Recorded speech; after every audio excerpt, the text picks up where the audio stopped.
రోజులు బాగానే పెడుతున్నా. అసలు ఈ రోజు పూజ చేయడం అనేటటువంటి దాని వల్ల వచ్చే ప్రయోజనం ఏమైనా ఉంటుందా? అసలు దాని వెనక ఏదైనా శాస్త్రీయమైన కారణం ఉంటుందా?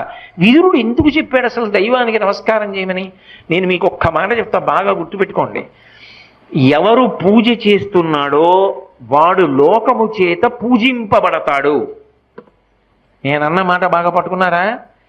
ఎవరు పూజ చేస్తాడో వాడు లోకము చేత పూజ అందుకుంటాడు. అదేమిటండి మీరన్న మాట మాకు బాగా అర్థం కాలేదు, మీరు ఏదో అన్నారు బాగుండదని అన్నాను అంతే అంటారా? మీకు వివరణ చేసే ప్రయత్నం చేస్తా. పూజ అంటే ఏమిటి? పొద్దున్నే దేవుడి దగ్గరికి వెళ్ళో దీపం పెడుతున్నా. ఎందుకు? ఎవరు భగవంతుడు? చంద్ర సూర్యౌ చ నేత్రే కర్ణావాసా శిరోద్యౌ ముఖమవిదహనో యస్య వాస్తేయమబ్ధి అంతస్తం యస్య విశ్వం సురనర ఖగో భోగి గంధర్వ దైత్యైః